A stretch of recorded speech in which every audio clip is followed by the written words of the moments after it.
নমস্কার। আয়ুষ্মান ভারত নিয়ে একটি বড় আপডেট সামনে এসেছে গত পরশুদিন। অর্থাৎ আপনারা জানেন যে পশ্চিমবঙ্গে এতদিন স্বাস্থ্যসাথী কার্ড ছিল এবং সেই স্বাস্থ্যসাথী কার্ডে 5 লক্ষ টাকা পরিবার পিছু স্বাস্থ্য বিমা পাওয়া যেত। কিন্তু বর্তমানে সরকার পরিবর্তনের পর যে আয়ুষ্মান ভারত প্রকল্প, কেন্দ্রীয় প্রকল্প, সেটি সরকার গ্রহণ করেছে। এবার থেকে কিন্তু স্বাস্থ্যসাথী প্রকল্পের বদলে আয়ুষ্মান কার্ড কিন্তু অ্যাপ্লিকেবল হবে এবং একই বেনিফিট প্রত্যেক পরিবার পিছু 5 লক্ষ টাকার বিমা সেখানে সেই কার্ডে থাকবে। এবং এই কার্ডের সুবিধা হচ্ছে যে এই কার্ডে আরও অনেক বেশি ক্যাশলেস হসপিটাল এবং সারা ভারতবর্ষব্যাপী টোটাল হসপিটালের কভারেজ। সুতরাং সেই দিক থেকে দেখতে গেলে আয়ুষ্মান ভারতের কিন্তু এটি একটি বিশাল সুবিধা। এবার এখানে দেখার বিষয় যে এই কিছুদিন আগে যে নোটিশ প্রকাশিত হয়েছে সেই নোটিশে কিন্তু বলা হয়েছে যে আয়ুষ্মান ভারত প্রকল্পে কিন্তু ভেরিফিকেশন হবে। যেমন করে অন্নপূর্ণা ভাণ্ডার যোজনার কিন্তু ভেরিফিকেশন হয়েছে তেমনভাবেই কিন্তু আয়ুষ্মান ভারতেরও কিন্তু ভেরিফিকেশন হবে। সেই ভেরিফিকেশনের নোটিশটি কি বলেছে বা কাদের কাদের ক্ষেত্রে অ্যাপ্লিকেবল হবে বা কাদের নাম বাদ যেতে পারে সেই নোটিশটি কিন্তু আমরা দেখে নেব। এখানে দেখুন আয়ুষ্মান ভারতের ওয়েবসাইটটি দেওয়া আছে। এখানে আয়ুষ্মান ভারতের এই যে লোগো এবং আয়ুষ্মান ভারতের কার্ডটি কিন্তু স্বাস্থ্যসাথী কার্ডের মতোই হবে, অর্থাৎ এটিএম কার্ডের মতোই হবে। সেখানে পরিবারের প্রধানের ছবি এবং তার তথ্য সমস্ত কিছু, আভা আইডি নাম্বার, সমস্ত কিছু ডিটেলস দেওয়া থাকবে। এবার হচ্ছে সরকারের তরফ থেকে যে নোটিশটি প্রকাশিত হয়েছে সেটি আমরা দেখে নেব এবং কারা বাদ যাবেন সেটাও আমরা দেখে নেব। এটা বলেছে গভর্নমেন্ট অফ ওয়েস্ট বেঙ্গলের নোটিশ। এটাই প্রকাশিত হয়েছে কবে? গত 5ই জুন 2026।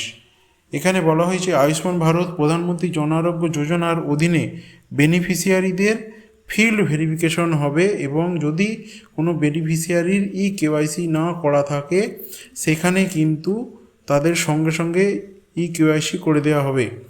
এখানে হচ্ছে বেনিফিশিয়ারি কারা হবে, এই প্রসঙ্গে কিন্তু NFSA অর্থাৎ জাতীয় খাদ্য সুরক্ষা আইন অনুযায়ী যে আপনার রেশন কার্ড আছে প্রতিটা সদস্যের, সেই NFSA বেনিফিশিয়ারির ক্যাটাগরি হচ্ছে AAY অন্তর্দয় যোজনা, SPHH স্পেশালি এবং PHH। এই তিনটে ক্যাটাগরির ক্ষেত্রে কিন্তু রেশন কার্ড হোল্ডাররা কিন্তু আয়ুষ্মান ভারতের লাভ উঠাতে পারবেন। বাকি রইল RKSY 1 এবং RKSY 2।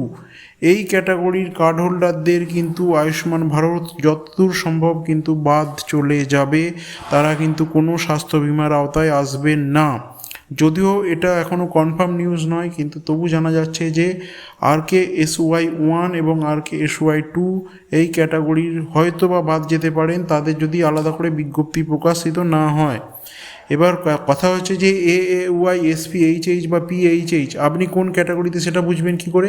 সেটি বোঝার জন্য আপনাকে যে আপনার পরিবারের রেশন কার্ডটি আছে সেই রেশন কার্ডটি বার করবেন এবং রেশন কার্ডের উপর দিকে দেখবেন একটি নাম্বার লেখা আছে এবং নাম্বারের আগে কিন্তু কোন ক্যাটাগরি সেটি কিন্তু লেখা আছে। আপনি কি AAY SPHH বা PHH যদি হন তাহলে অবশ্যই আয়ুষ্মান ভারতের সুযোগ পাবেন।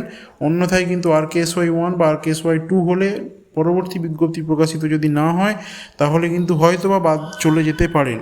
এবার এই ভেরিফিকেশন কবে থেকে কবে হবে? 9ই জুন থেকে এবং 25শে জুনের মধ্যে কমপ্লিট করতে হবে। 9ই জুন থেকে শুরু হবে এবং 25শে জুনের মধ্যে কমপ্লিট করতে হবে। এবার কথা হচ্ছে ফিল্ড ভেরিফিকেশনে কারা থাকবে। এখানে কিন্তু ভেরিফিকেশন হবে কিন্তু বাড়ি বাড়ি গিয়ে ভেরিফিকেশন হবে। ব্লক বা পৌরসভাগুলোতে বাড়ি বাড়ি গিয়ে যাচাইকরণের জন্য ভেরিফিকেশন অফিসার। এবং ভেরিফিকেশন অফিসার কারা হবে? যারা ন্যূনতম বি ক্যাটাগরি চাকরি করেন, গ্রুপ বি, তাদের ক্ষেত্রে ভেরিফিকেশন অফিসার নিয়োগ করা হবে। অর্থাৎ গ্রুপ সি বা ডি ক্যাটাগরির ক্ষেত্রে কিন্তু নিয়োগ করা এক্ষেত্রে যাবে না।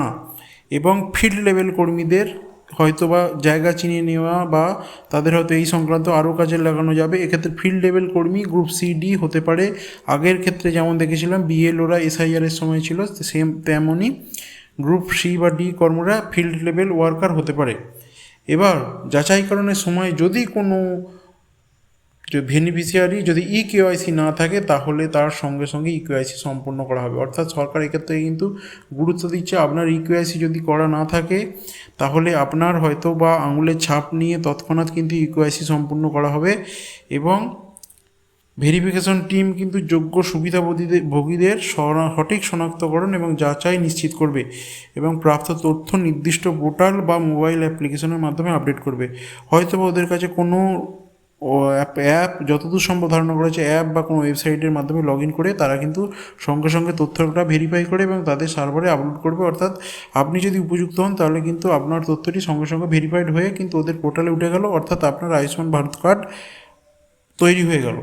এবার কথা হচ্ছে যে আয়ুষ্মান ভারত কার্ডটি কি প্রত্যেক পরিবার পিছু একজনের পাবে, নাকি একই পরিবারের মধ্যে সবাই থাকবে, নাকি প্রত্যেক ব্যক্তি পিছু একজন করে কার্ড হবে, সেটি কিন্তু এখনও স্পষ্ট নয়, যদিও সেটি পরে জানা যাবে। কিন্তু এখানে একটা সমস্ত কনফিউশন থেকে গেল যে যারা ভেরিফিকেশন করলো বা যাদের ক্ষেত্রে ভেরিফিকেশন হবে তারা যদি কিছু একটুখানি গরমিল করে, অর্থাৎ আপনার হয়তো বা পাকা বাড়ি আছে, 2 চাকা 3 চাকা যানবাহন আছে, যেটা একদম কিছুদিন আগে শোনা গিয়েছিল যে তাদের ক্ষেত্রে হয়তো আয়ুষ্মান যোজনা থেকে নাম বাদ দিতে পারে, তাদের ক্ষেত্রে যদি বাদ দেয় তখন কিন্তু একটা অপ্রীতিকর পরিস্থিতি সৃষ্টি হতে পারে। মানে আপনি যে আয়ুষ্মান ভারত পাবেনই, আপনার যদি রেশন কার্ড AYY SPHH বা PHH হয় তাও কিন্তু বলা যাচ্ছে না, কারণ সবটাই কিন্তু ফিল্ড অফিসারদের উপর নির্ভর করবে। এ প্রসঙ্গে বলে রাখা ভালো যে RKSY1 এবং RKSY2 এদের ব্যাপারে কিন্তু এখনও কোনো তথ্য এসে পৌঁছায়নি, সম্পূর্ণটা হয়তো ফিল্ড অফিসাররা জানবেন বা গ্রুপ বি অফিসাররা জানবেন। তাদের ক্ষেত্রে যদি বাদ দেওয়া হয় বা তারা যদি পরে অন্তর্ভুক্ত হন, সেরকম যদি নোটিশ বা বিজ্ঞপ্তি যদি জারি হয় তাহলে কিন্তু অবশ্যই আমাদের চ্যানেলে জানিয়ে দেওয়া হবে। তো এই ব্যাপারে আপডেট থাকতে গেলে অবশ্যই চ্যানেলটি সাবস্ক্রাইব করে রাখুন, যাতে ভবিষ্যতে এই ধরনের ভিডিও তৎক্ষণাৎ পেতে পারেন। ধন্যবাদ।